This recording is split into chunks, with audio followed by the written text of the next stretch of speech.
Olá a todos os ouvintes aí do Escuta Estuda e vamos dar sequência à nossa análise do livro Geografia, Pequena História Crítica, do Antônio Carlos Robert Moraes.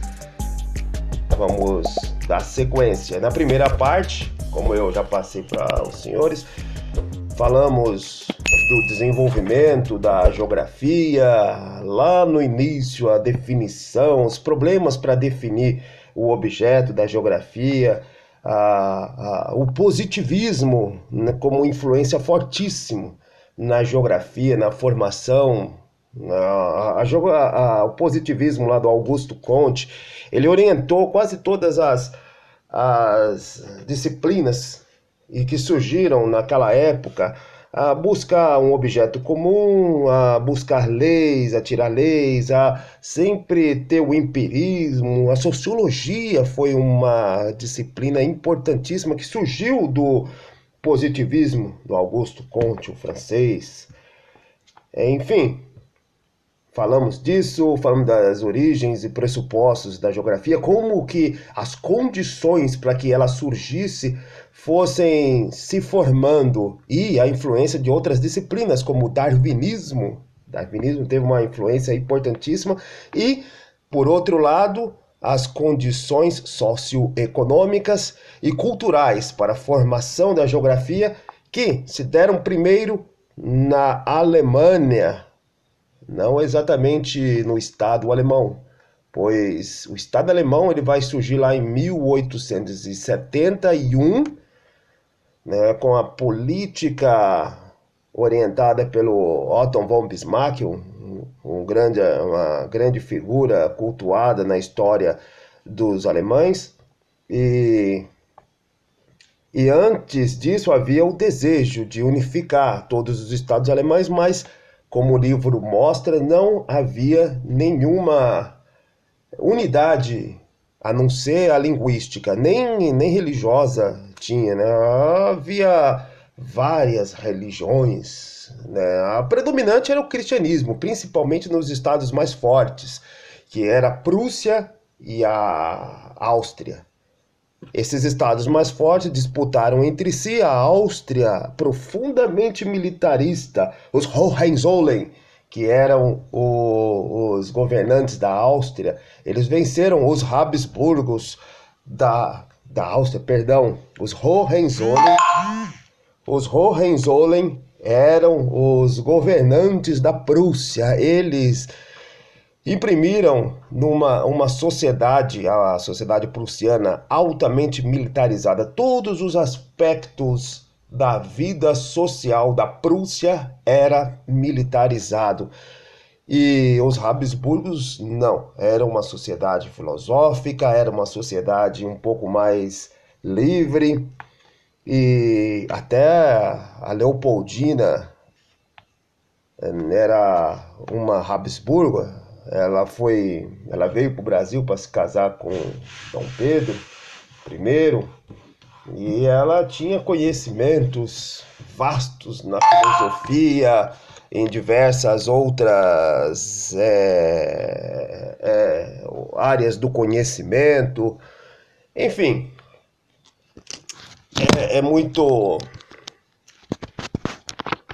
muitas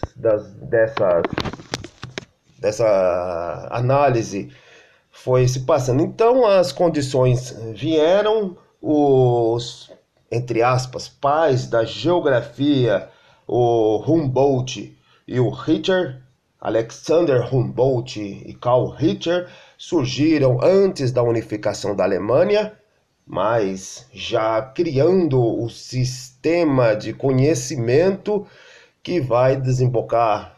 Não vai ser o responsável, não, vai ser a política a responsável, política e a guerra, responsável pela formação do Estado alemão.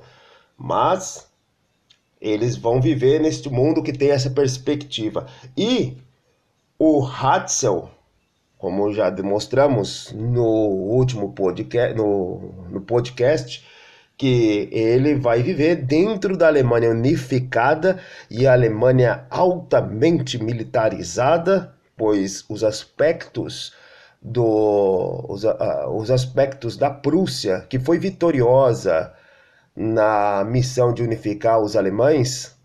Tanto é que a Áustria ficou de fora, apesar de ser um estado alemão, mas naquela época era um império, né, um império austro-húngaro, tinha húngaros e tinha alemães também falando alemão. Um deles era Hitler, que depois vai anexar a Áustria assim que ele ascender ao poder na Alemanha.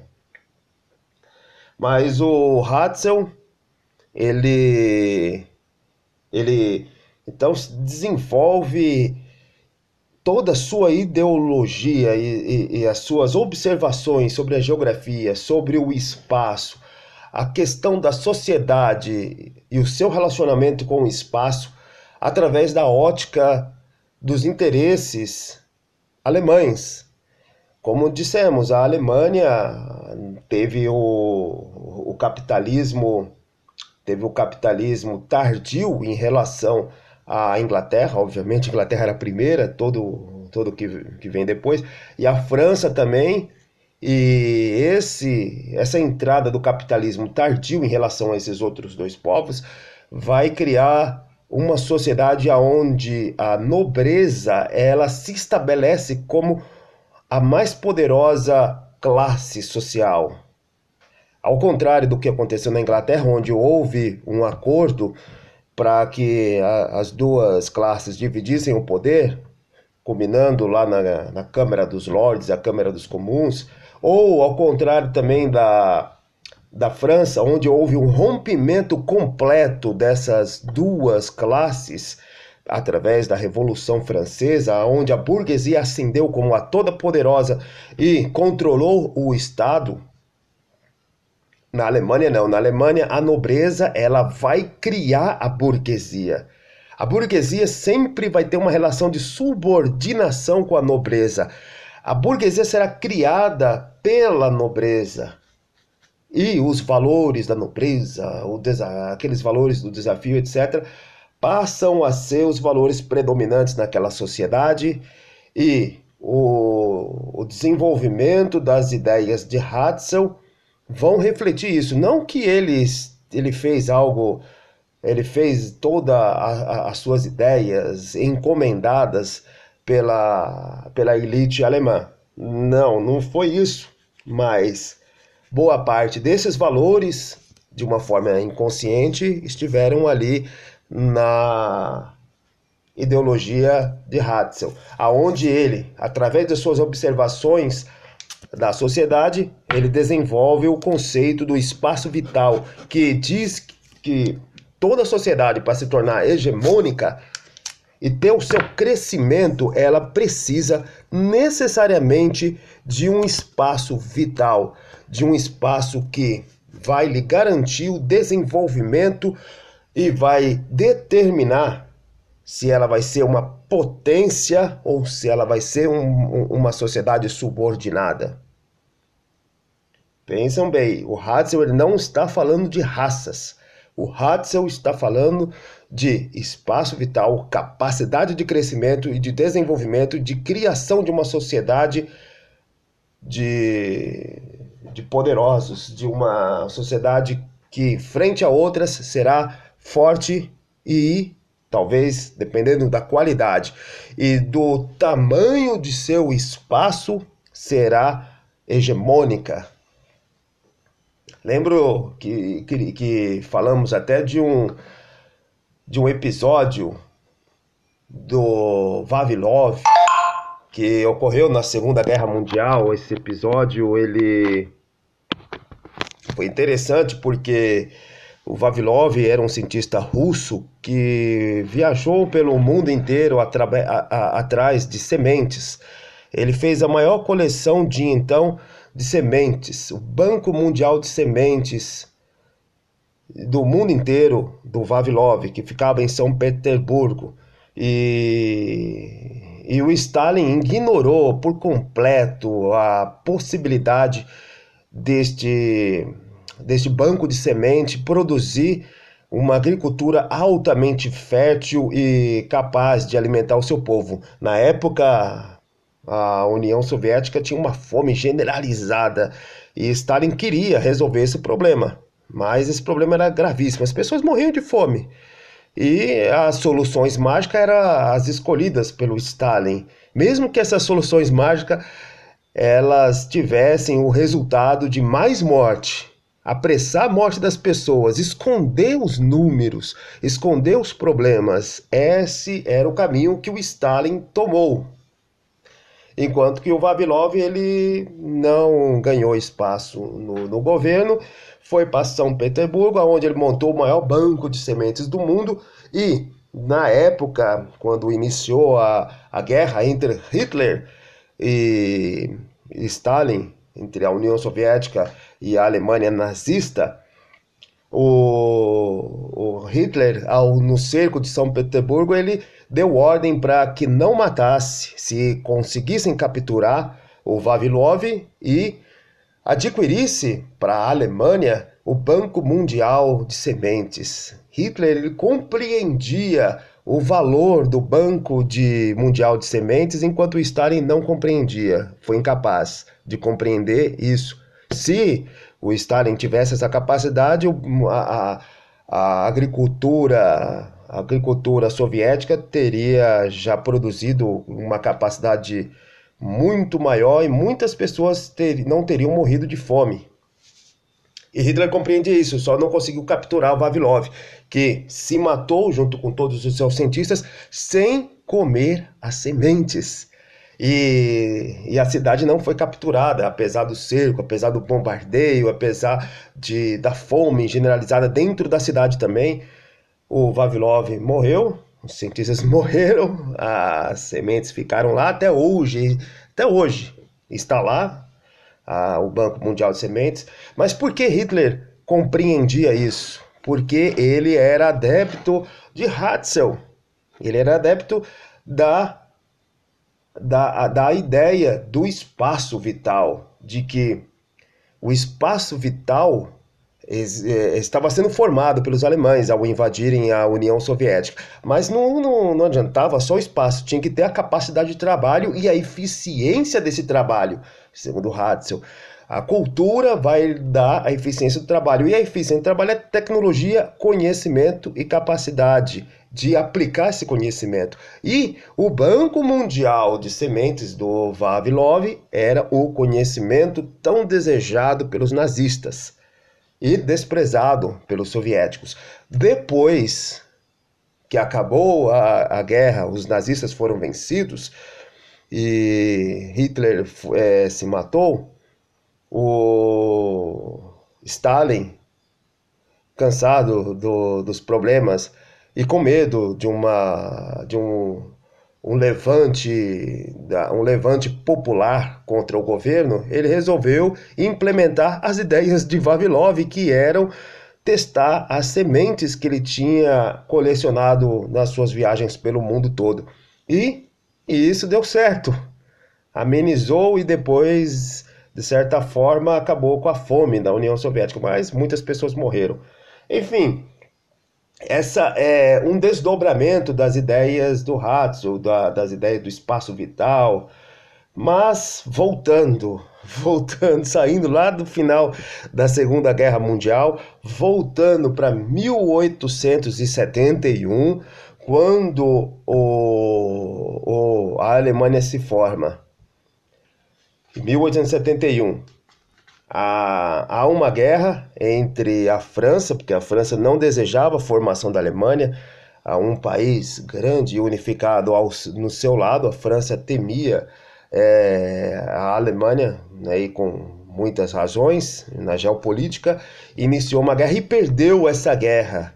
A Prússia liderou a Alemanha e venceu, na chamada Guerra Franco-Prussiana, venceu a França, porque eles tinham maiores conhecimentos geográficos.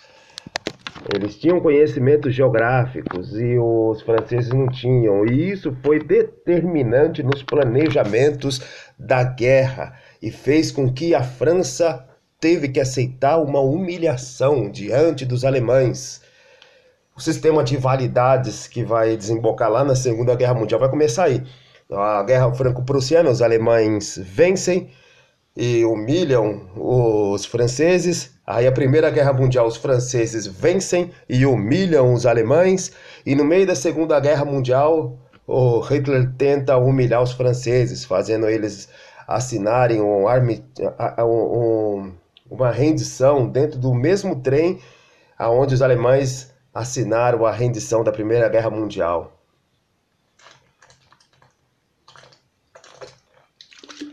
Bom, mas a derrota na Guerra Franco-Prussiana foi muito bombástica para todos os setores da vida da França. E se desenvolveu no mundo acadêmico francês várias teorias sobre geografia. Só que aqui se encaixou perfeitamente aos desejos da alta sociedade francesa foi a de Vidal de Lablache. Vidal de Lablache ele vai questionar a geografia do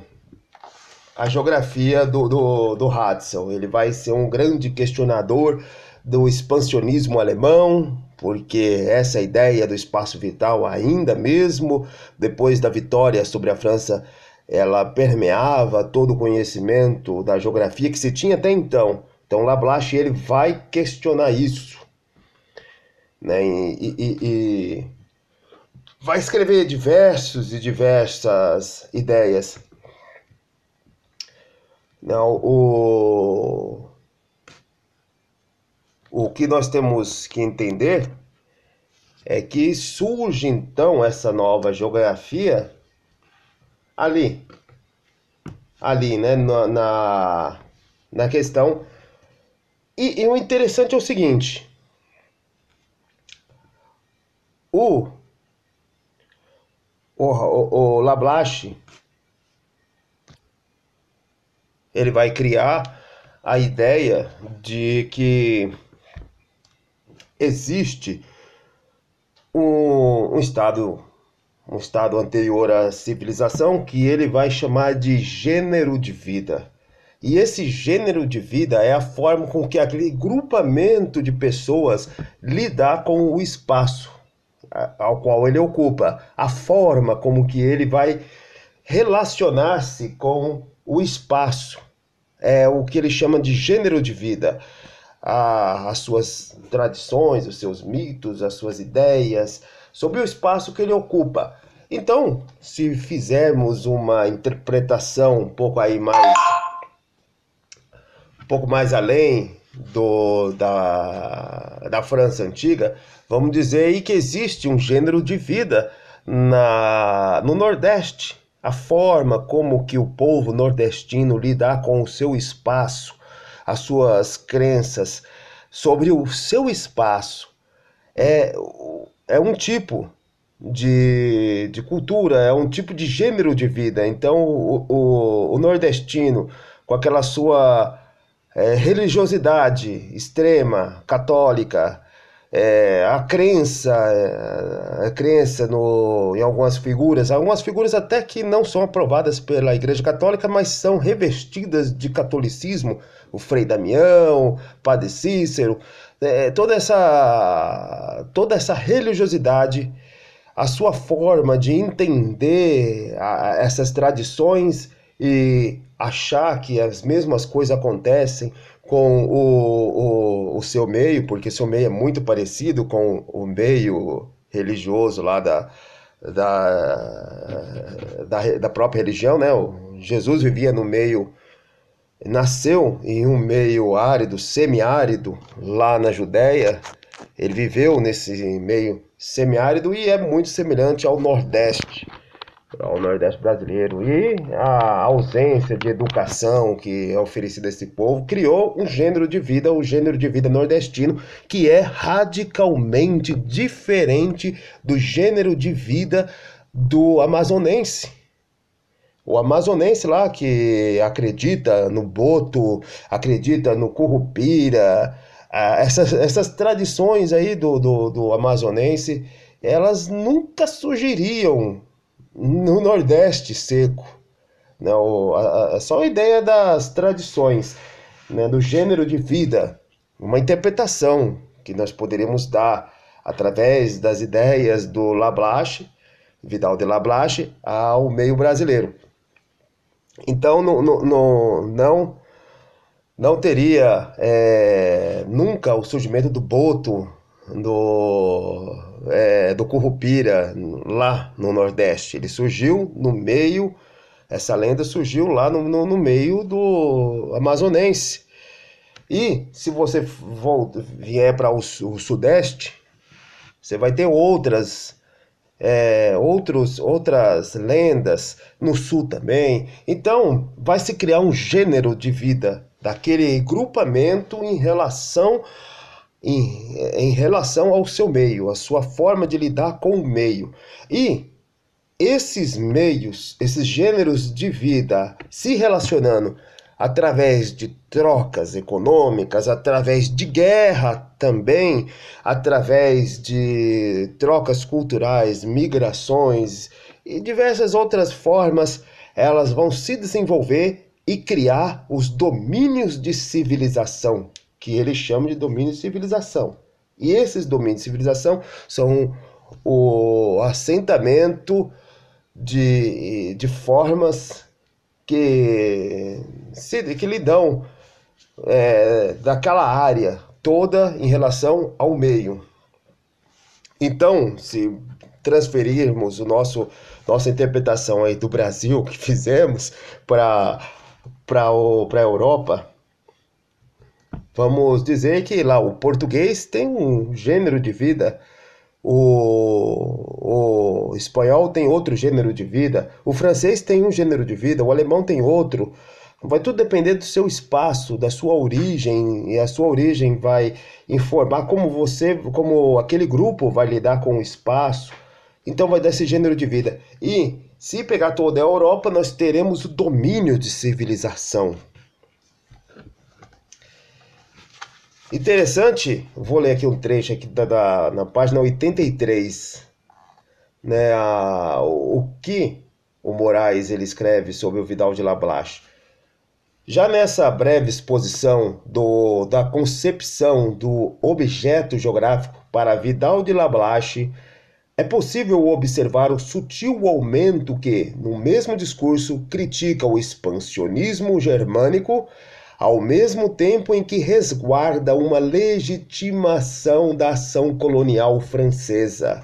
Agora que é a parte mais interessante, coisas do trabalho, a parte mais interessante, muito, muito louca assim. As fronteiras europeias, segundo Lablache, definiram domínios de civilização solidamente firmados por séculos de história. Compreendem, senhores? Compreendem? Olha só. Né?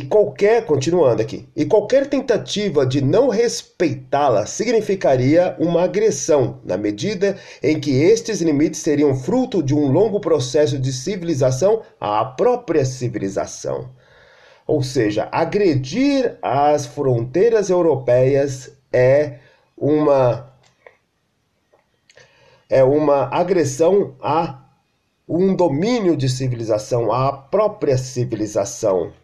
Seria a agressão, o espaço vital que está permeado, a conquista do espaço vital que está permeado pelo Hudson é uma agressão à civilização. Ele não é legítimo, segundo Lablache. Mas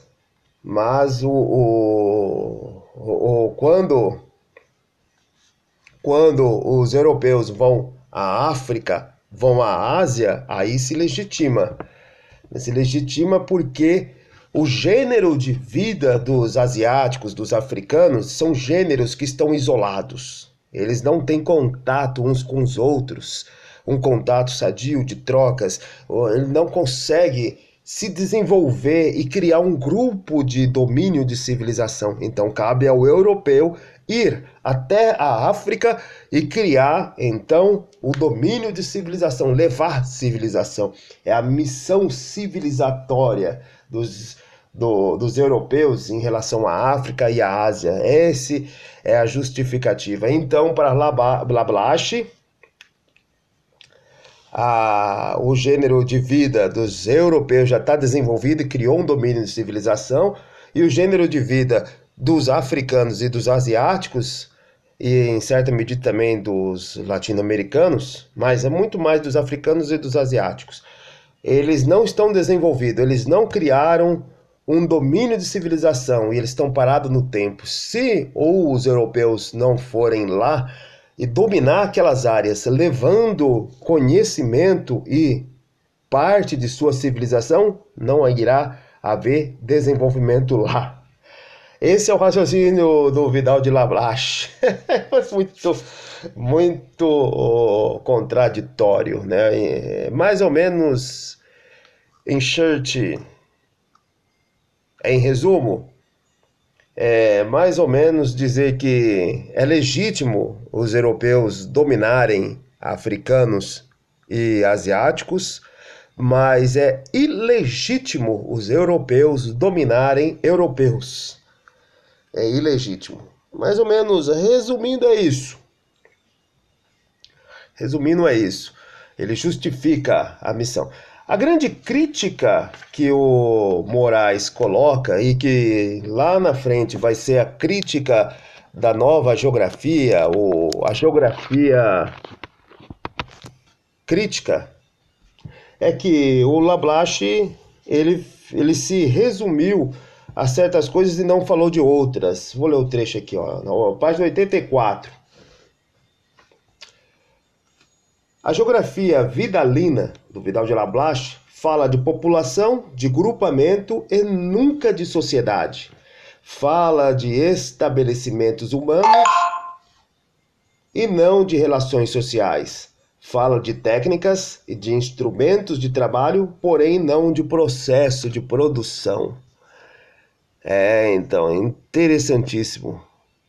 E ele não vai falar de processo de produção porque no momento que ele está escrevendo o Karl Marx, que é o que vai tocar no assunto do processo de produção, ele ainda também está escrevendo. O Karl Marx ele é contemporâneo do Ratzel, contemporâneo do Lablache.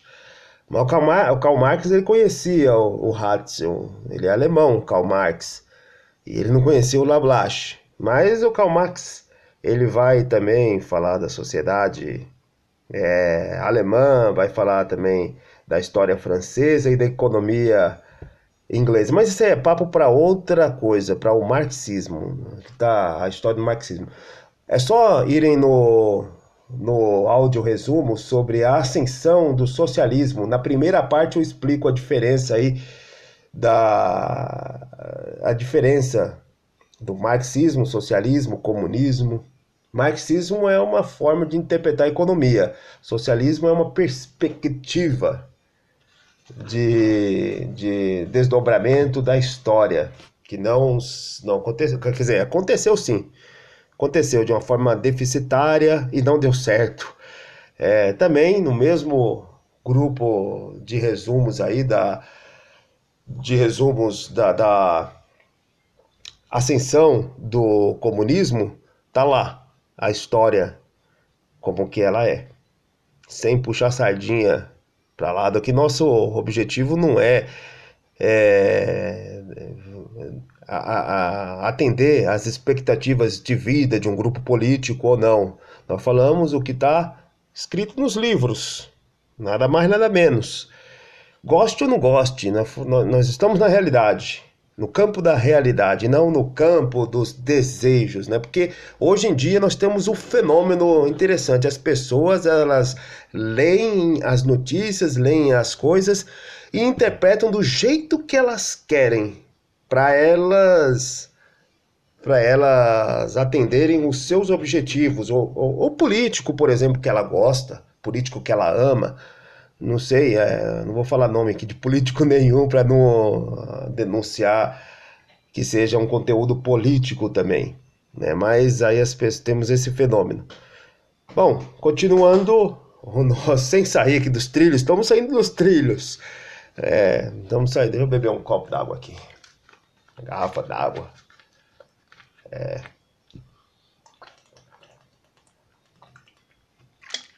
Tô preocupado com o tempo não, porque aqui é podcast. Podcast você não se preocupa com o tempo. É só baixar no MP3, vai fazer uma caminhada aí e vai ouvindo. Enfim, dando continuidade, aqui nós temos alguns outros autores que vão... Temos autores, por exemplo, que vão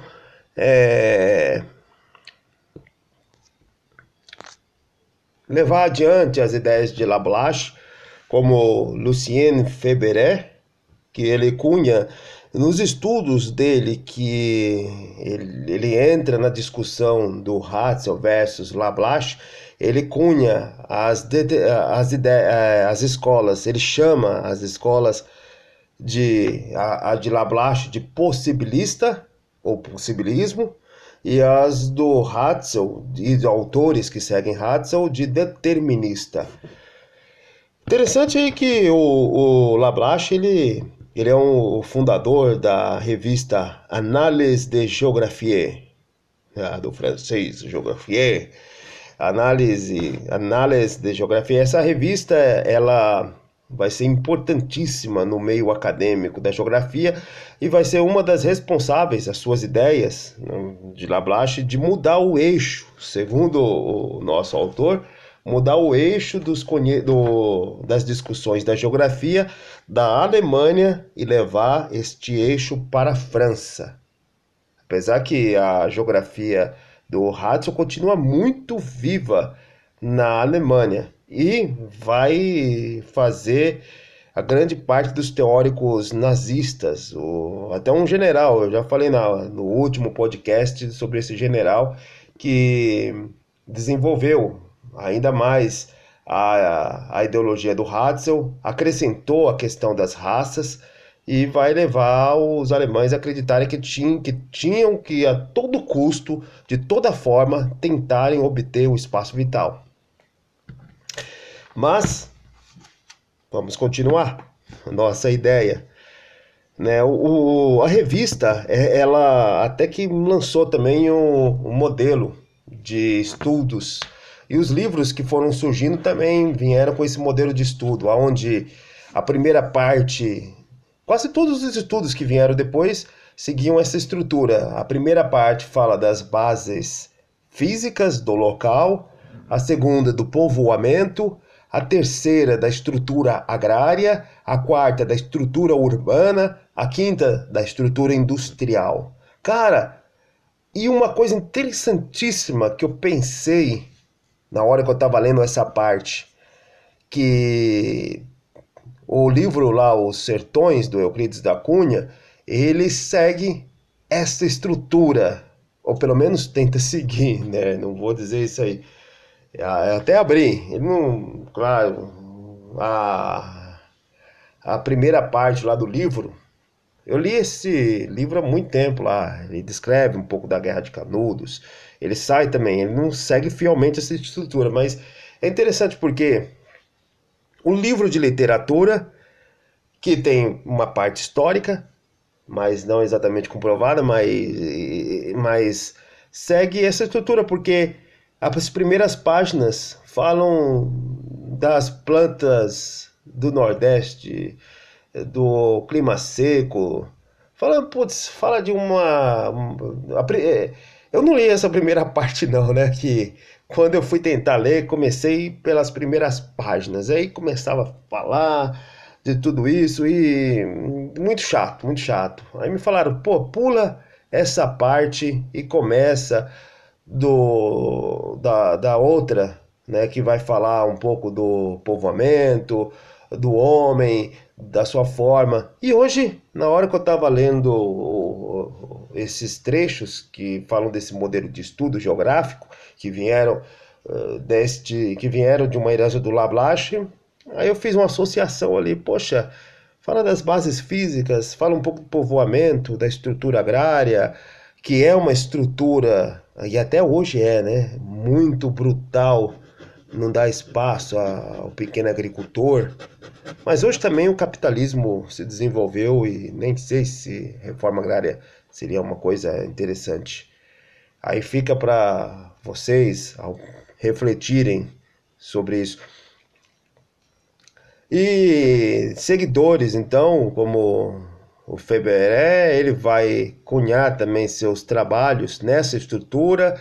Na hora que ele fala lá, que ele chama os seguidores de Lablache possibilistas e do Ratio de determinista, ele vai seguir essa estrutura e vai defender essa estrutura. Outro seguidor também importante aí do Lablache é o Max Sorge. Max Sorge, ele cunha a ideia de habitat. Ele diz que o homem tem um habitat. Ele vai pegar essa ideia da ecologia, que os animais têm habitat, eles têm uma área que eles circundam e aí eles vivem, só que eles vivem ao sabor da natureza, a natureza que produz para ele o sustento e não eles que produzem o próprio sustento. Essa é uma das grandes diferenças entre nós e os animais. A produção do próprio sustento e ele pega essa ideia de habitat e fala também do homem, que o homem tem um habitat. Mas essa ideia também não vai além da questão do gênero de vida. Ele chama esse gênero de vida do Lablache de habitat.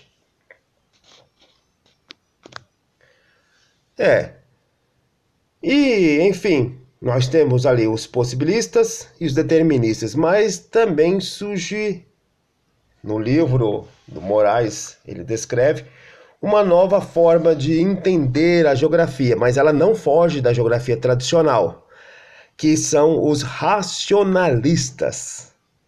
Os racionalistas. Ela tenta escapar do positivismo, lá do Comte, os racionalistas. E o principal autor racionalista é o Richard Hartshorne.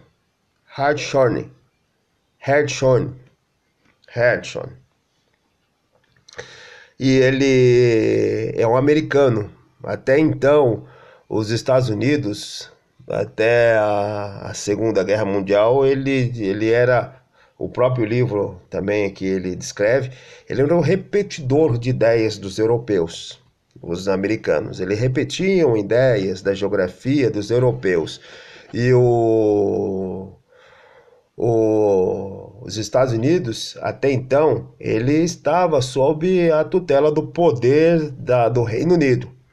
Na virada do século XIX para o século XX, o Reino Unido era a potência inconteste no planeta, mas já em declínio. Em 1890 e pouco, nós temos a ascensão econômica da Alemanha e a ascensão econômica dos Estados Unidos e da França também. A França bem antes. A França ela já em 1850, 1800 e pouco já encarava o Reino Unido. E a Alemanha, depois da sua unificação em 1871, ela passa a ter um crescimento fenomenal e em 1900 já tem índices econômicos que desafiam o do Reino Unido.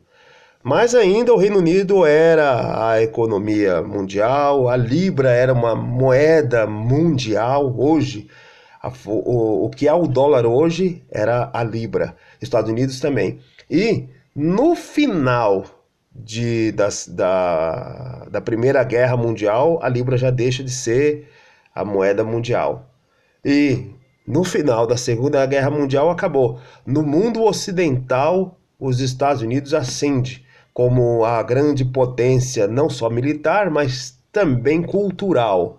E o Hartshorne, ele também é um dos autores no mundo, no espaço da geografia, a ascender como o que vai desenvolver a teoria racionalista. Ele não vai ser o criador da teoria racionalista, porque ele mesmo, nos seus livros, ele traz o autor alemão Alfred Hettner, que escreveu por volta de 1890 e 1910, mas que foi esquecido, porque naquela época Na Europa, a, a linha predominante era a linha do possibilismo, era a linha do Lablache, e na Alemanha havia a linha também do Hatzel, e o Alfred Hertner, ele foi absolutamente esquecido. Ele dizia da diferenciação das áreas. As áreas, elas têm que ser delimitadas de acordo com o estudo, de acordo com o objetivo do estudo. Era essa a ideia que ele dizia lá, mas todo mundo esqueceu. E o Richard Hartson, já na década de 50, 40, 50, ele vai resgatar esse autor alemão e as ideias. Não só resgatar, como ele vai desenvolver essas ideias. Na Alemanha, nos Estados Unidos, ali muitas ideias da geografia vão aparecer, escolas vão surgir, né? Junto com o Richard Hartson, teremos a Escola da Califórnia, que o Karl Boer vai desenvolver, sobre que ele fala do estudo das paisagens dos povos. Cada povo cria a sua própria paisagem, cada povo tem a sua forma de mudar o espaço. O povo indígena muda o espaço de uma forma que é muito pouco, ele vive integrado com a natureza, etc. O povo ocidental de uma forma, o povo oriental de outra forma, mas ela não foi para frente, porque se pegarmos hoje uma visão espacial, ou até mesmo sobrevoar diversas cidades hoje do mundo, se não atentarmos para as pequenas partes do espaço, quase tudo é igual. É um documentário aí bacana aí, Mundo Visto de Cima, né? Tem um narrador, uma voz bonita, não igual a minha aí, não é essa voz meia complicada, cheia de sotaque, né? Mas um narrador tal, que ele fala bonito, ele desenvolve aquela voz grossa tal, pelo menos a minha é grossa, né? E desenvolve aquela coisa e vai falando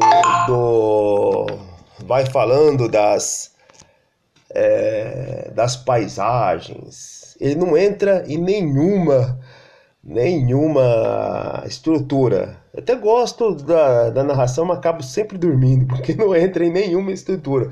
Ele fala da história, né? Um dia eu estava vendo um capítulo sobre Portugal, a pátria, mãe de nossa pátria. Aí ele passou sobre um mosteiro gigante lá próximo do norte de Portugal. É uma estrutura assim gigantesca, muito maior do que a Aparecida. É um centro lá de peregrinação, e falou desse centro, né? E as escadas grandes pra caramba, coisas bonitas. Aí depois passou sobre a Universidade de Coimbra. Ela foi fundada lá em 1200 e pouco, 1290, 1200, não lembro direito, mas foi fundada por um rei que acreditava no conhecimento, tá? Épocas bonitas. Talvez podemos até um pouco romantizar, mas uma das, se não a mais antiga universidade da Europa. E passava lá, mas não entrava. Eu queria que o cara entrasse lá dentro para ver os cômodos, falar um pouco mais da história, mas se limita a isso. Mas é legal, o mundo visto de cima. Porque eu falei mundo visto de cima. Puta que pariu, mano. Ah, tá. Voltou aqui a memória. A escola da Califórnia, que fala da paisagem dos povos, do autor Karl Boer, ele caía por terra, porque as paisagens hoje, elas são vistas de cima semelhantes. Quase todas as cidades, elas são construídas da mesma forma, pelas mesmas empreiteiras, pelas mesmas entre partes, né? Mas as empreiteiras que usam os mesmos métodos. Então, nós temos essa escola que não foi para frente. Tem a escola do Meio Oeste, que ela vai ser funcionalista e economista, vai surgir nessa época, ela vai influenciar a formação da geografia pragmática, que veremos depois. E deixa eu ver aqui o 48 minutos ainda tem bastante para falar. Né? Se quem está ouvindo até agora é porque realmente gosta de geografia, ou porque teria que ler este livro e é melhor escutar todo o livro. Mas interessante dissermos aqui. Então, nesta época surgiram várias escolas, como essas duas que eu citei, mas a escola, nem escola principal, o autor principal será o Richard Hartshorne. Ele vai desenvolver as ideias do Alfred Hettner e a questão do espaço como forma maleável de você escolher para o estudo. E interessante, pois ele vai criar duas formas de desenvolver o estudo, que é a geografia, ele vai chamar de geografia ideográfica e geografia nomotética. E a geografia nomotética. A geografia ideográfica, ela diz o seguinte: um modelo, uma forma de estudo que ele propõe é você escolher uma área determinada, vamos dizer aí o meio oeste paulistano. Meio oeste paulistano, cidades lá, São Carlos, até Ribeirão Preto. Nem sei se é meio oeste lá, mas tudo bem. Vamos dizer essa parte aí de São Paulo, do estado paulista. Dali pra frente, vamos dizer essa parte toda ali. E determinamos então o território, vamos analisar somente aquilo. E vamos pegar os fenômenos. O padrão de clima que tem ali, fenômeno 1. Fenômeno 2, a migração. Da onde veio a boa parte da população que ali está. E vamos fechar em um determinado tempo. Obviamente, vamos falar de um tempo aí de 1800 para cá. Vamos ver nesses 2 séculos e pouco, a migração, o clima e a forma de trabalho. E depois vamos pegar a mesma área e vamos acrescentar outros fenômenos para ver se muda a nossa interpretação. Se a gente vai interpretar o trabalho, a agricultura naquela área sob o fenômeno migração, a origem das pessoas e clima, vamos chegar a uma conclusão sobre o trabalho. E aí, depois dessa conclusão, vamos acrescentar novos fenômenos a essa análise. Vamos falar também do mercado consumidor, para onde vai o mercado consumidor, a exportação. Aí quando acrescenta pode mudar a nossa interpretação. Então este método é a geografia ideográfica. Ou seja, define-se uma área e analisa ela sob aspecto de 1 ou 2 determinados fenômenos. Depois de feito essa análise, acrescentamos novos fenômenos a essa mesma área e voltamos a analisar essa mesma área para ver se muda a nossa interpretação. Geografia ideográfica. E a geografia nomotética, ela pega uma área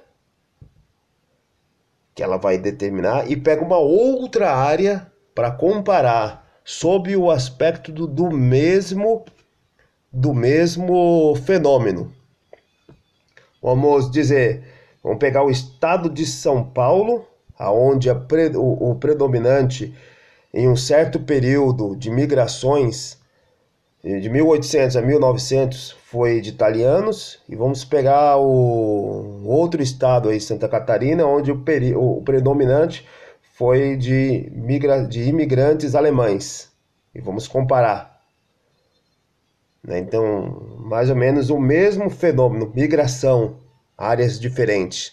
Geografia nomotética. É essas duas geografias esses dois métodos de fazer geografia que o Hartshorne vai defender. Enfim, o problema principal dos possibilistas lá do Lablache, dos deterministas do Hatzel e dos racionalistas do Hartshorne é o seguinte: o mundo mudou, estamos na Guerra Fria. Agora não, né? Estamos em termos da nossa conversa aqui. A partir do fim da Segunda Guerra Mundial, as potências que estavam degladiando pelo poder do capitalismo, a Alemanha, o Japão, eles caem e perdem a capacidade de poder ser o centro do capitalismo, e os Estados Unidos torna-se o centro, o líder do capitalismo, em contraposição à União Soviética, que também vão disputar o poder. Aí entra a Guerra Fria, a disputa do poder mundial, a corrida tecnológica, o Sputnik, o Yuri Gagarin, o Homem na Lua, o nome do Neil Armstrong.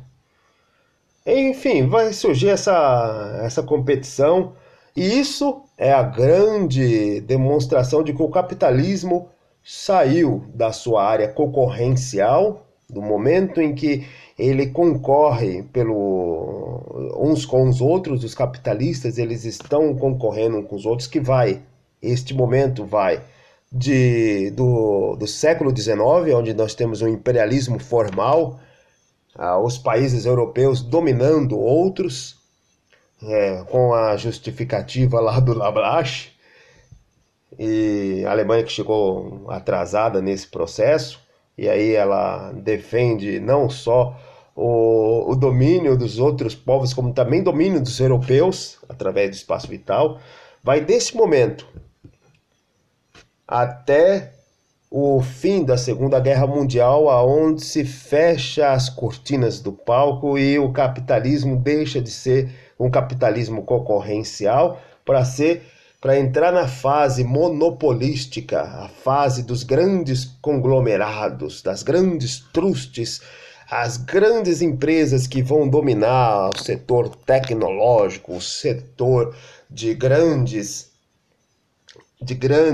empreendimentos estatais, grandes empresas privadas, as sete irmãs que vão extrair petróleo de grande parte.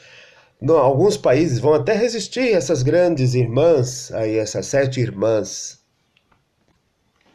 que é a sete irmãs. Vamos ver aqui a Shell. Vamos lá, a Royal Dutch Shell, que depois ficou conhecido como Shell.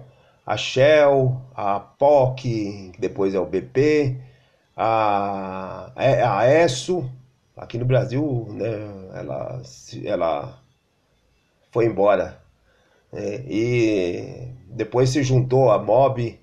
Aí temos a própria MOB, ExxonMobil, que se transformou no conglomerado das duas, a Texaco, que né, se juntou com a Chevron. Tem a Chevron e a Gulf Oil. Depois se torna em quatro, né? Elas vão com essas fusões, essas sete irmãs vai se juntar, e vai ser a Shell, a BP, a Chevron Texaco e a ExxonMobil. Vamos tornar quatro aí, mas não são mais tão poderosas, né? Em alguns países onde tinha bastante petróleo, perderam poder.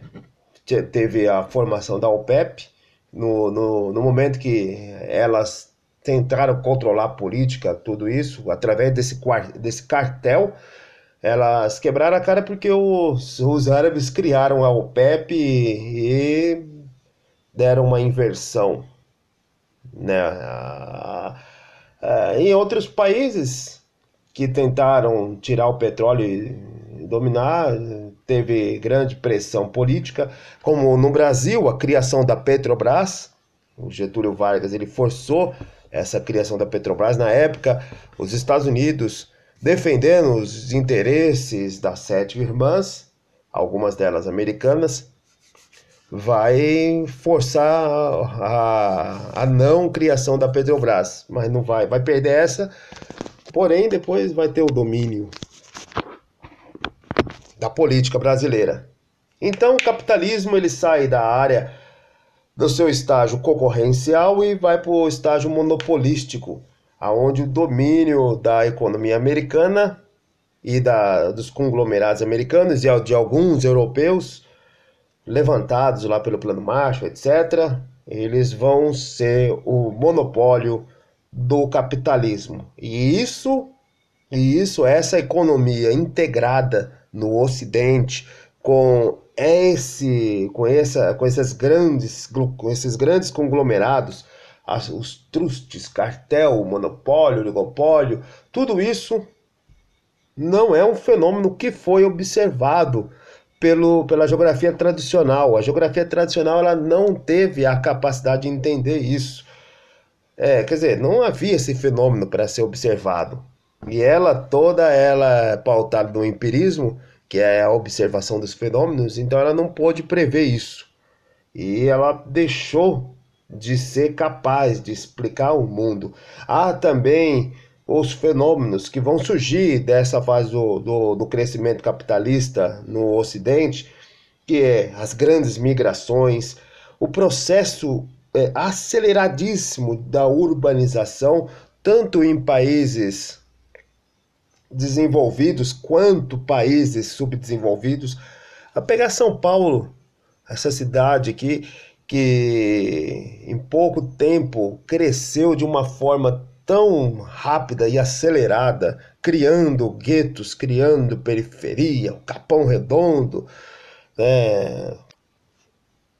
a cultura da marginalidade. Temos lá a cultura da marginalidade dos grandes espaços urbanos que não tem o assistencialismo. Então, a cultura do hip hop ela surge aí no desenvolvimento desses fenômenos da exclusão das grandes periferias que crescem de uma forma absolutamente desordenada. Os racionais lá do Capão Redondo, grandes racionais, né? Abre os olhos, lava o rosto nas águas sagradas da pia, nada como um dia após o outro dia. Hey, cê sabe direito, tá balado porque nego, é desse jeito. É época da minha infância aí, época que eu cantava esses, né?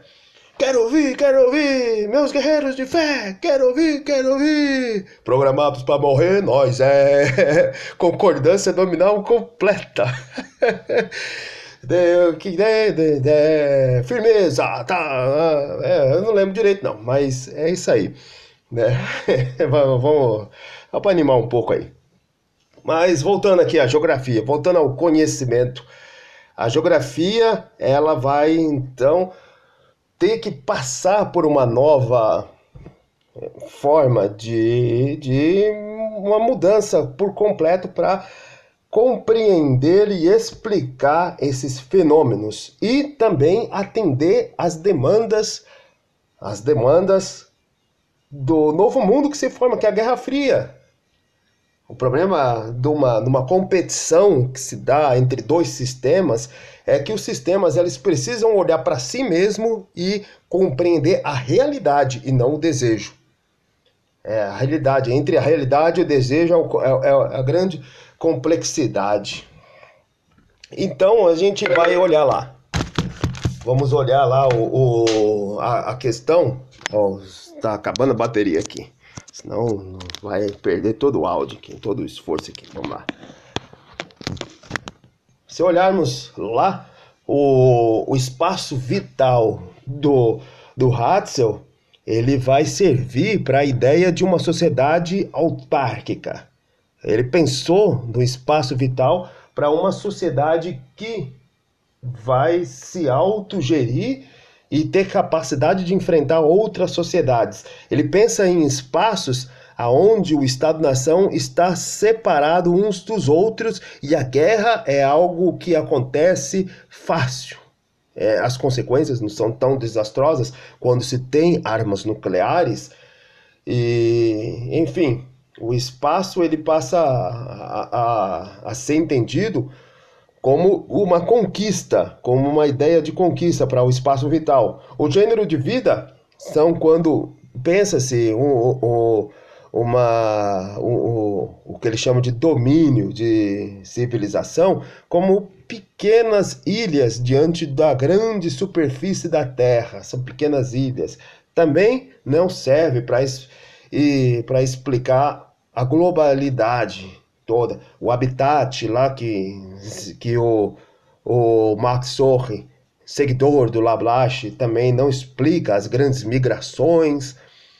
A questão da área, ela, na hora que se separa uma área e tenta criar grupos de estudo e enumerar os fenômenos, está ignorando que um fenômeno incide sobre outro, que muda a forma. Por exemplo, o fenômeno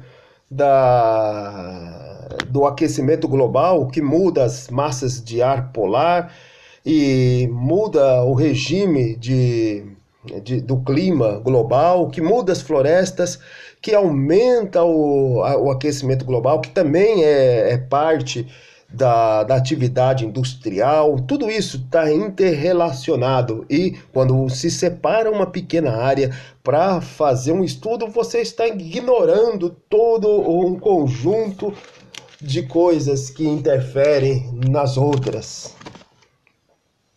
É complicado. Então, a geografia, ela se tornou obsoleta. A geografia tradicional do Lablache, do Hatzel e do Hartshorne se tornou obsoleta. Ela não compreende mais o mundo, ela não entende mais o que está acontecendo.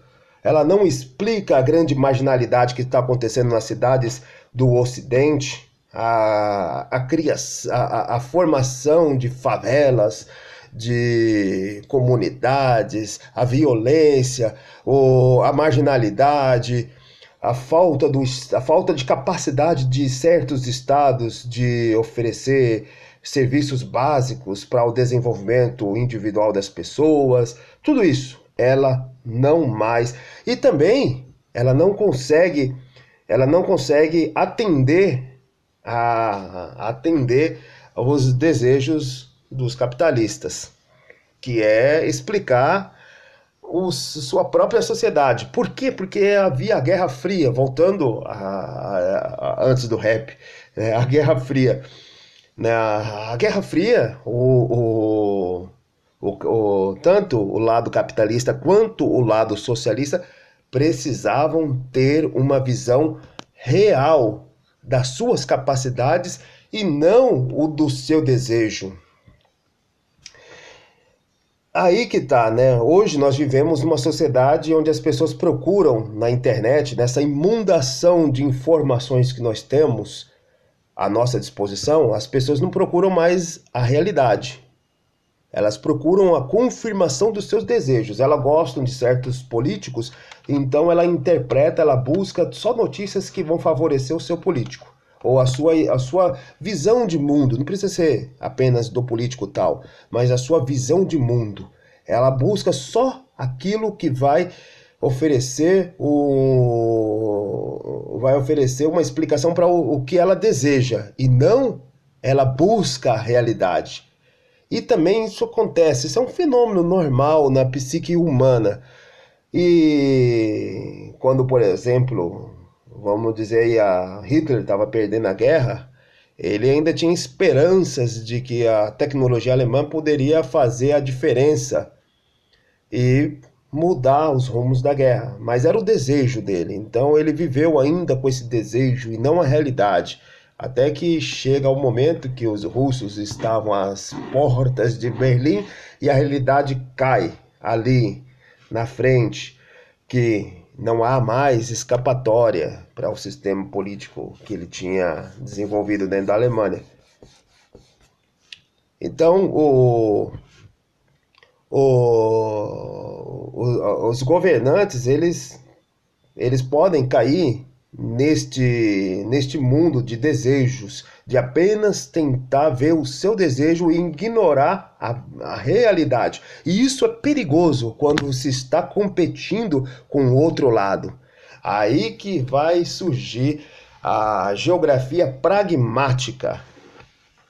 É a primeira geografia a questionar o fator obsoleto da geografia tradicional, né? A incapacidade da geografia tradicional. Então, a geografia pragmática ela vai tentar lidar com isso. Ela vai criar um sistema que foge das ideologias, foge do fator crítico, e aí que o Moraes vai criticar também a geografia pragmática, pois ela deixa de buscar uma visão crítica da sociedade, ela passa a atender essas necessidades de apenas criar um diagnóstico sobre a sociedade. A geografia pragmática, ela vai buscar uma aplicabilidade do conhecimento em relação ao que está, ao que ela se diz de verdade. E essa verdade vai ser construída através de números, que é uma matematização da geografia. A estatística, ela vai entrar na geografia como suporte quase para tudo. Tudo vai ser estatística. Então essa geografia pragmática que tem autores como Filiponeu, americano, vai escrever lá o livro Geografia e Ação, Introdução à Geografia, ou o Desmartins, G. Desmartins, que é a Revolução, o nome do livro dele, Revolução Quantitativa. Eles vão defender que a geografia se afaste de qualquer discussão teórica, ideológica, ideológica, e que ela seja um grupo de conhecimento baseado em matemática, baseado na estatística, que é um conhecimento matemático, e vai criar um grupo de conhecimentos aonde o gestor ele vai ter uma visão do que está acontecendo. Até hoje ela é existente. O meu trabalho atualmente é esse. Trabalhar com a estatística, trabalhar com esses fatores palpáveis. Você criar ali um grupo de conhecimento através dos números, saber, está aumentando, está diminuindo. Se está aumentando, o que nós devemos fazer para diminuir? Né? Na questão, por exemplo, da criminalidade. Né? Se afere-se ali alferes são o Tiradentes e tal, né? Afere-se. Muito tempo falando, deixa eu até beber água aqui.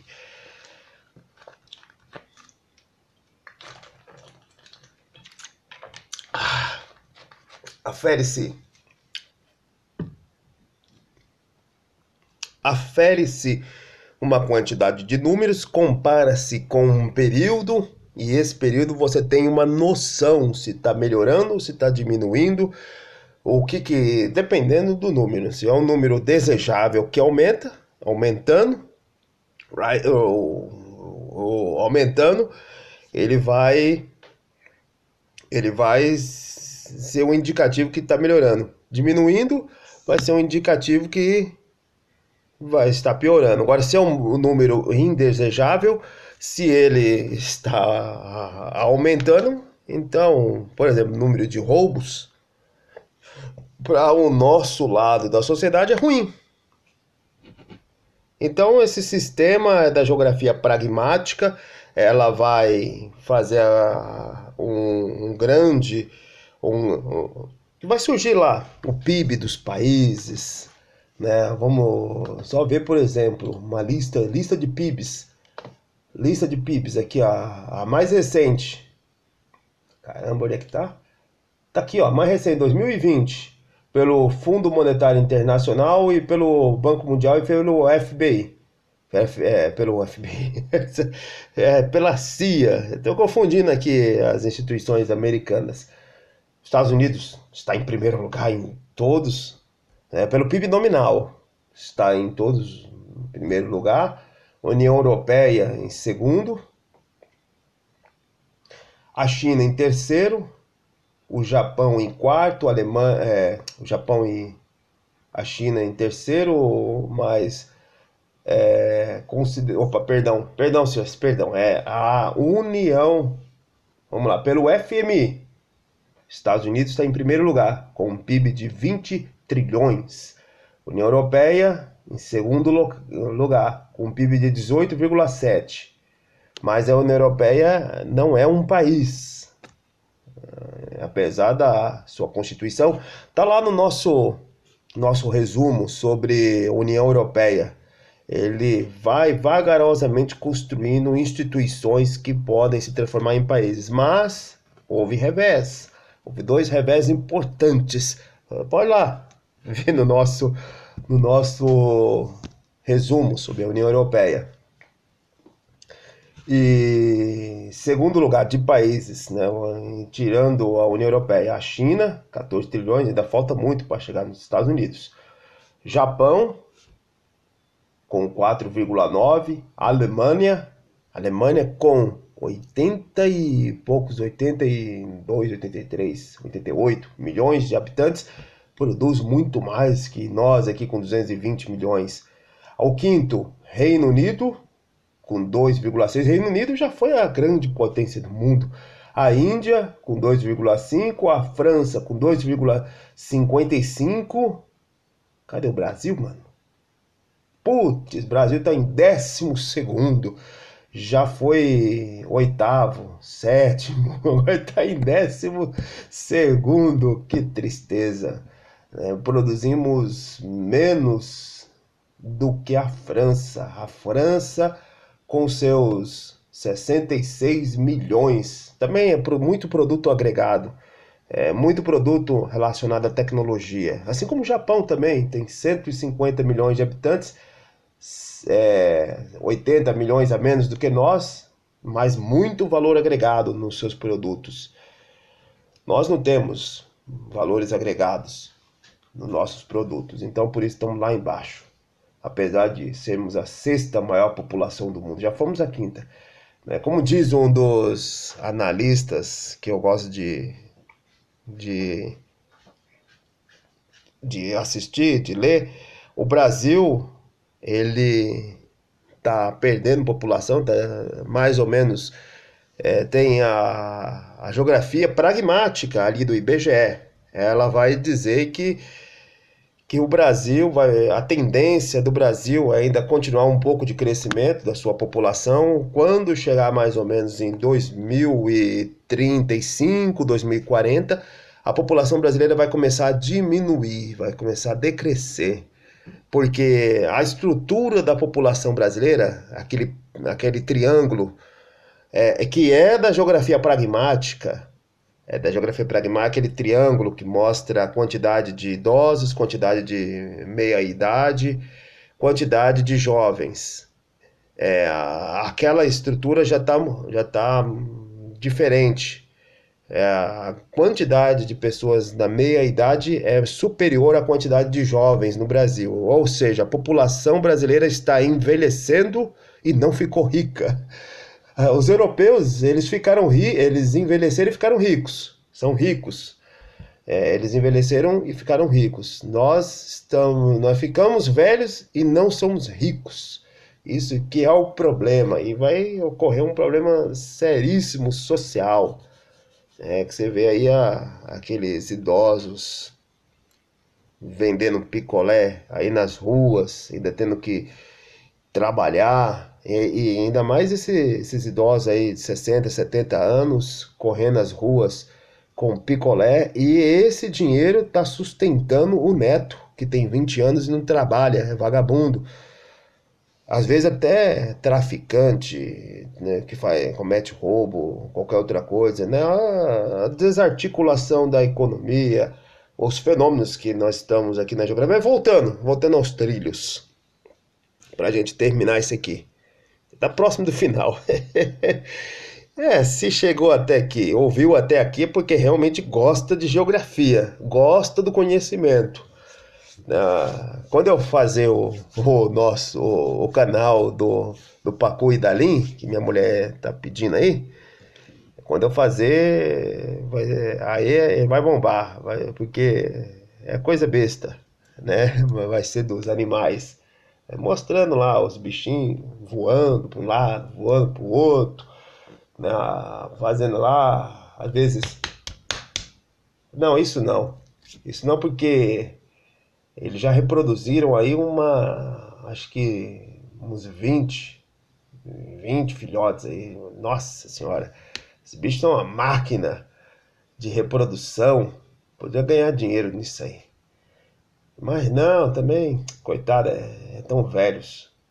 Bom, enfim, Mas enfim, se você está ouvindo até aqui, é porque realmente gosta do conhecimento, gosta de ouvir sobre o conhecimento da ciência.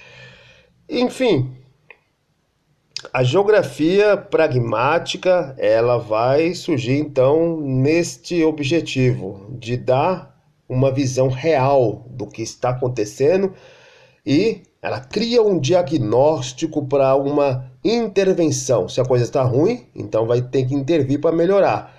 E é isso que vai ser o desdobramento. Então a geografia pragmática, aqui conforme Moraes explica, ela vai ter 3 ramos, que é a geografia quantitativa, a geografia que vai criar os diagnósticos, o que eu citei aqui sobre a pirâmide etária, sobre os setores da economia, né? Primeiro setor, segundo setor, terceiro setor, o desenvolvimento, a porcentagem de população economicamente ativa trabalhando nesses setores da economia, tudo isso é a geografia quantitativa. Ela cria diagnóstico para intervenção do Estado de acordo com esse diagnóstico. Tem o outro desdobramento da geografia, que é a geografia sistêmica, pragmática sistêmica, que chama de geografia sistêmica ou modelística. É o seguinte, ela é pautada na teoria dos sistemas. Não confundir lá com a teoria dos jogos do John Nash. Né? Tem um filme aí, né? Uma Mente Brilhante. Filmaço! Quem assistir, putz, ele tem... Não vou falar aqui, que senão seria spoiler. Se falar, não podemos dar spoiler aqui do filme, mas assistam A Mente Brilhante. Já estamos dando spoiler do livro inteiro. Do livro inteiro, dando spoiler. Mas eu estou dando, na verdade, falando da minha interpretação do livro. E não numa interpretação de outras pessoas aí. Eu não estou dando exatamente spoiler de todo o livro, né, da Geografia Pequena História Crítica. Mas assista esse filme. A geografia sistêmica, ou modelística, vai se basear na teoria do sistema e não teoria dos jogos, como eu falei. Teoria do sistema. Ela foi criada lá pelo Ludwig von Bertalanffy, que é um austríaco.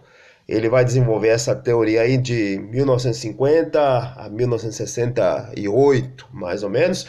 Posteriormente, ao desenvolvimento dessa teoria, os autores vão pegar e criar esse ramo da geografia pragmática, que ele é mais ou menos o seguinte: vai considerar que existe um sistema e esse sistema ele sempre tende ao equilíbrio, mas há possibilidades de rompimento. Quer ver? Um dos sistemas que a geografia desenvolve é a divisão internacional do trabalho. Divisão internacional do trabalho é aquela sociedade aonde que ela se encaixa na divisão do trabalho globalizado mundial. Ela é uma simples exportadora simples exportadora de matéria-prima, ou ela é exportadora de produtos agregados, ou ela é uma criadora de tecnologia. Nós temos agora um novo estágio, é criador de tecnologia. Olha os Estados Unidos. Os Estados Unidos ele não exporta mais bens com valor agregado.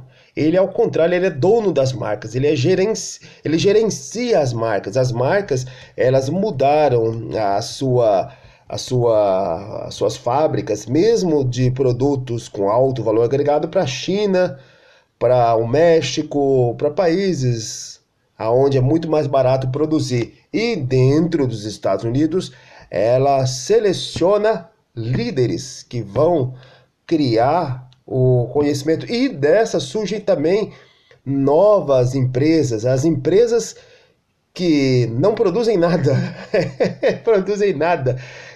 Você parece até assim um devaneio doido, não produzem nada, mas são empresas que organizam informação. Ela organiza, o insumo dela é você. O Google, o YouTube, tudo isso aí são empresas que surgem para gerir o mercado. Ou seja, o estágio de desenvolvimento do capitalismo americano, ele já não é mais para produzir valor agregado, e sim controlar os valores agregados espalhados pelo mundo. A Chevrolet, ela produz no mundo inteiro, e também, claro, alguma parte lá nos Estados Unidos. Não vamos falar assim, são questões de porcentagem, né? É claro, existe sim a fábrica da Chevrolet lá nos Estados Unidos, existe, mas só que a grande parte da produção da Chevrolet está fora dos Estados Unidos. Assim como na Alemanha, a Volkswagen, grande parte da produção da Volkswagen está fora da Alemanha. Mas a estrutura que comanda tudo isso está nesses países e são criados por cidadãos destes países com o grande conhecimento que esses países produzem. Então, na divisão internacional, no sistema internacional de divisão do trabalho, esses países são países centrais que controlam. Existem os países que produzem o bem agregado e existem os países que produzem os insumos, que somos nós, a terceira categoria aí, que somos nós. São poucas as empresas com grande valor agregado no Brasil. Percebem que essa divisão internacional do trabalho, ela parte de um sistema. Ela descreve um sistema. Então, ao descrever esse sistema, aquela sociedade ela pode saber onde ela está na divisão internacional do trabalho e aonde ela quer chegar e quais as coisas que precisa fazer. As coisas que precisa fazer, o diagnóstico da geografia quantitativa vai falar.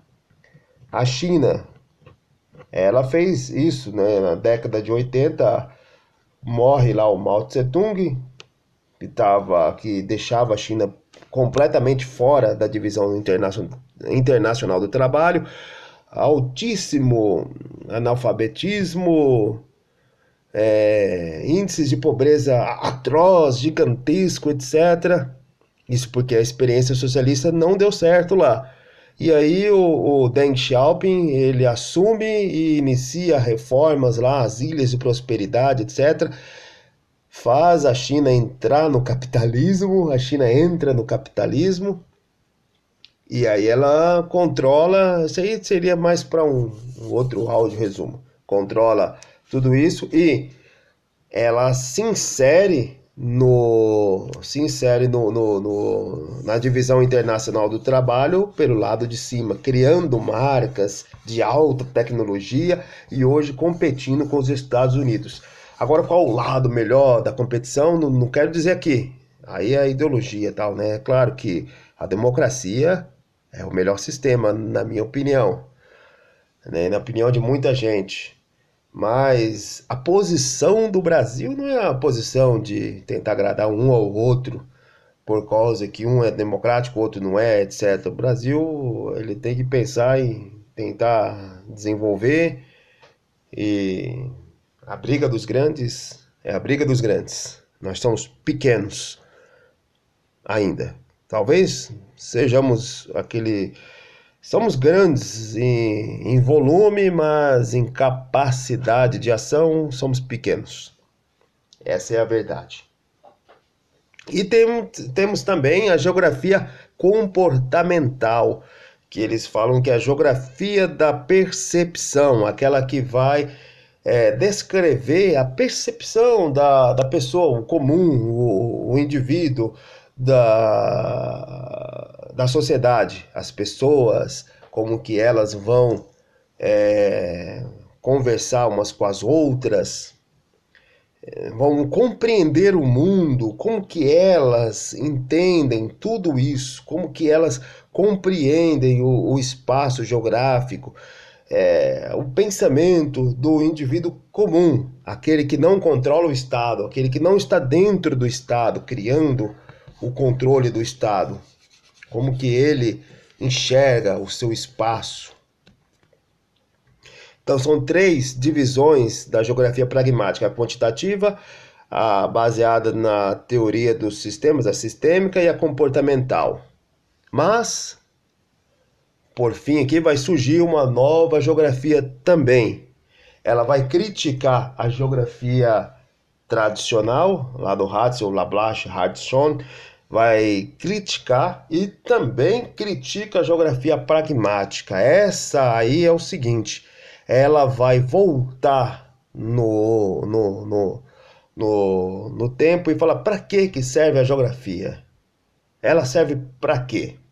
Né? Os autores dessa geografia, ao observarem os fenômenos que estamos dizendo aqui, da exclusão nas grandes cidades, a pobreza, as diferenças das classes cada vez maiores, os ricos ficando mais ricos, os pobres ficando mais pobres.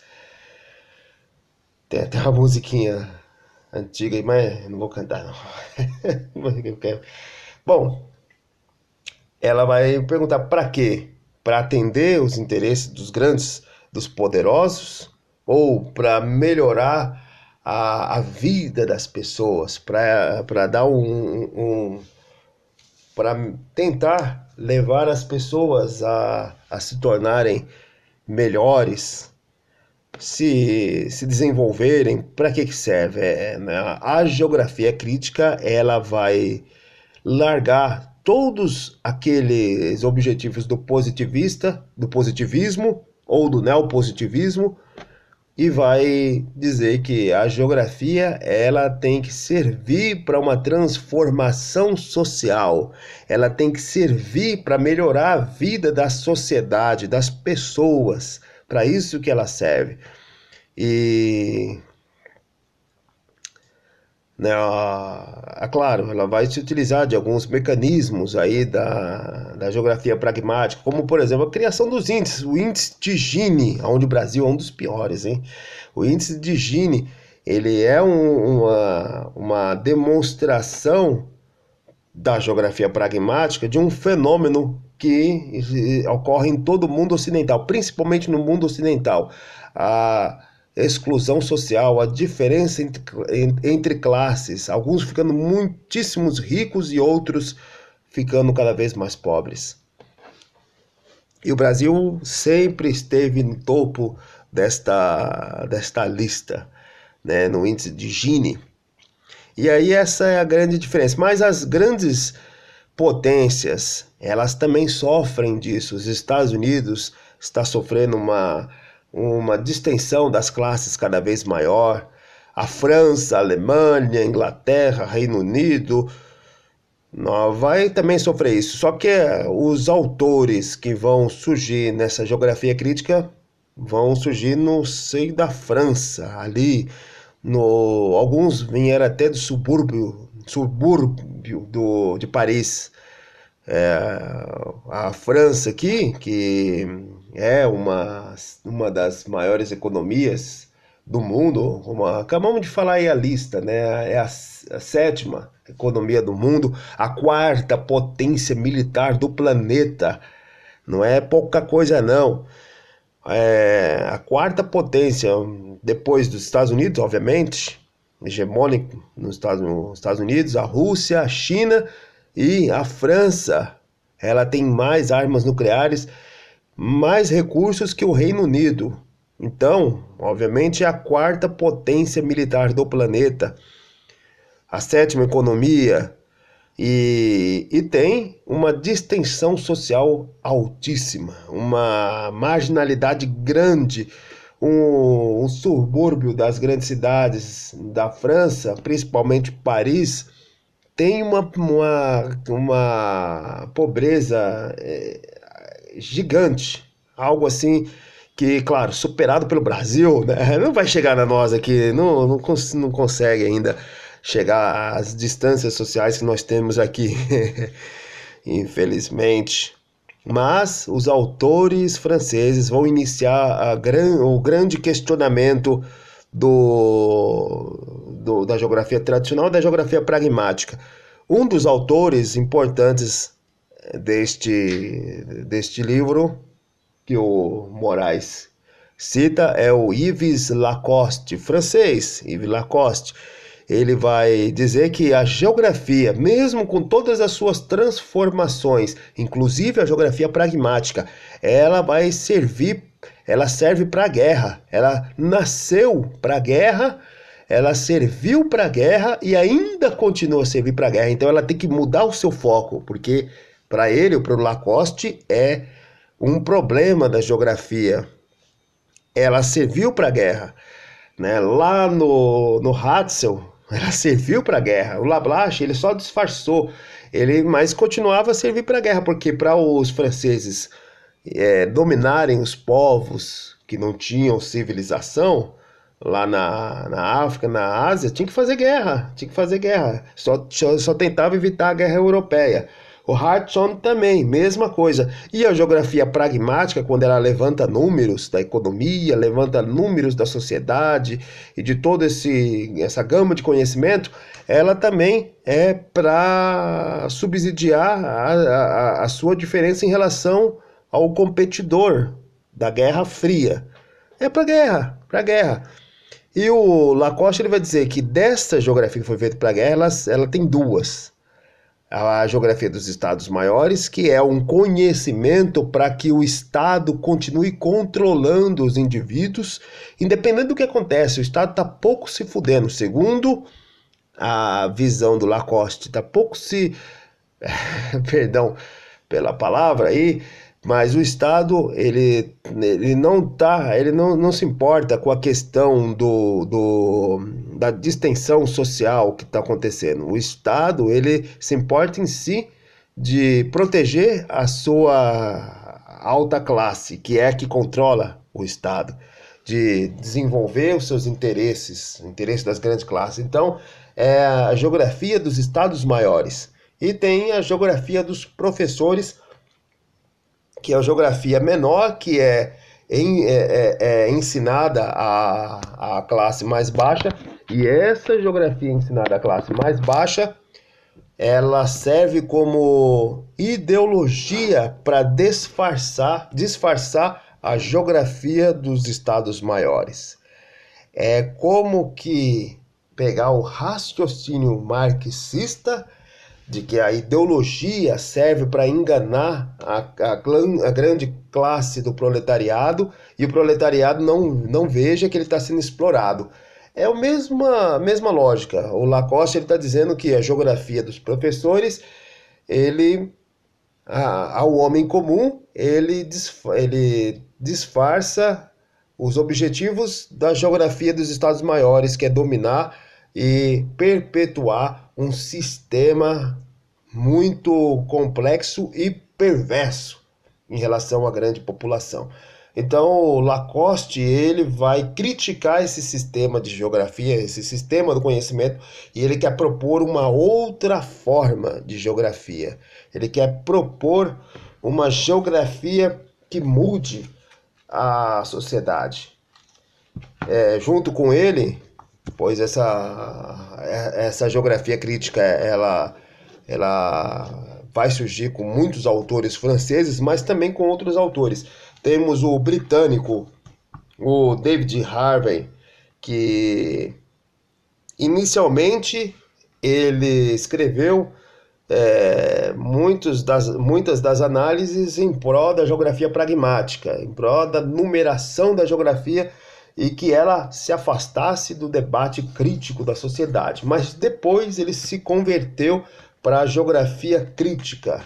Então, quando olharmos os escritos do David Harvey, temos que saber qual o escrito e em que momento que foi feito esse escrito.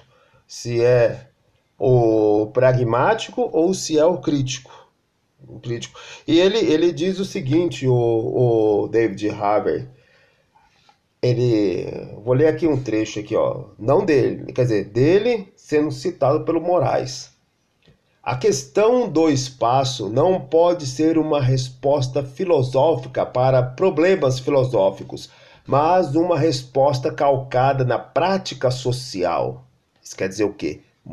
Modificação da prática social, mudança das práticas sociais, mudança da sociedade, é isso que ele objetiva, o David Harvey, na página. Então, a geografia, ela não pode se limitar ali a filosofar sobre os problemas, ficar, meu Deus, a grande marginalidade, é isso, é aquilo, ela insufla os preconceitos, o xenofobismo, o racismo, mas ela não, ele disse que a resposta calcada na prática social, ou seja, ela tem que produzir coisas práticas que vão ser colocadas em prática, em exercício, para que mude a sociedade, para que ela alcance o objetivo de melhorar aquele grupo de pessoas.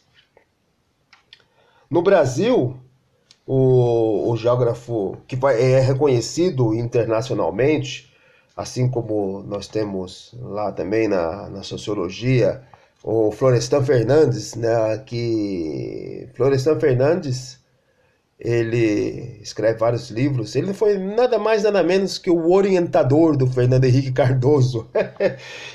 Foi pouca coisa, né? Conhecido internacionalmente. E o Milton Santos também, só que na área da geografia. Na área da geografia, o Milton Santos, ele é reconhecido internacionalmente e ele desenvolve os trabalhos, um dos trabalhos mais específicos de geografia crítica. O Milton Santos, ele diz o seguinte: os espaços, eles são espaços acumulados de trabalhos antigos e trabalhos novos. Vai depender da sociedade. Mas existe a permanência de trabalhos antigos, ainda mais numa sociedade onde as distinções sociais são grandes. Vou pegar um exemplo aí, hoje, se você olhar, andar aí nas periferias das grandes cidades brasileiras, você vai ver o automóvel de última geração, mais ou menos, né? Porque os de última geração que se dirigem sozinhos, já é possível vê-los nos Estados Unidos, na Europa, na China, mas não é possível vê-los rodando no Brasil. Isso aí é uma coisa ainda de outro mundo, de ficção científica no Brasil. Mas as pessoas mais ricas no Brasil ainda compram carros de nível que são de segunda geração, são níveis altíssimos, carros que têm são elétricos, não usam mais combustíveis fósseis, né? BMW, marcas com alto valor agregado, ali, rodando na periferia de São Paulo, na cidade de São Paulo. A periferia de São Paulo, não, o cara não é doido de entrar com um carro desse, né? Mas tá lá. Ele na cidade de São Paulo rodando com esse carro. E ao mesmo tempo nós temos o seu Zé ali com a carroça, levando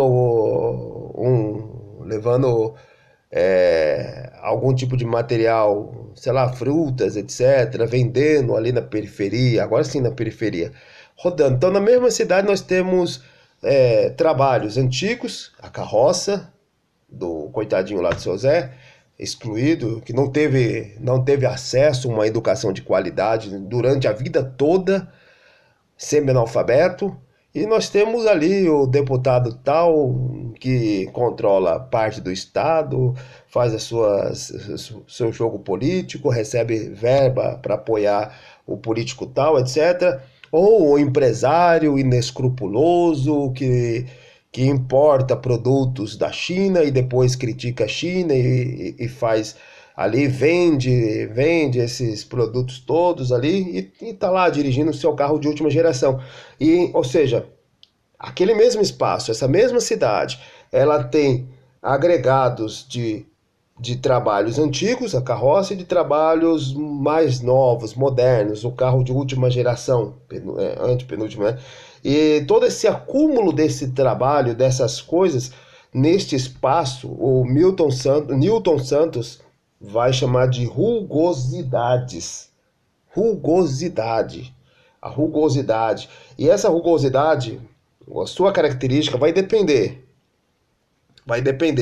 da organização social daquele espaço, ou seja, daquele grupamento, daquela área, a organização social, como que ela está feita, a organização social vai depender do acesso à educação ou não, do acesso ao emprego ou não, vai depender de tudo isso. Quando não tem acesso ao emprego, você tem a permanência de trabalhos mais antigos, a carroça. Quando você tem uma sociedade onde o acesso à educação, o acesso ao emprego, o empreendedorismo é absolutamente livre. Quando você tem uma sociedade assim, esses trabalhos antigos são quase raros de se ver. São muito poucos.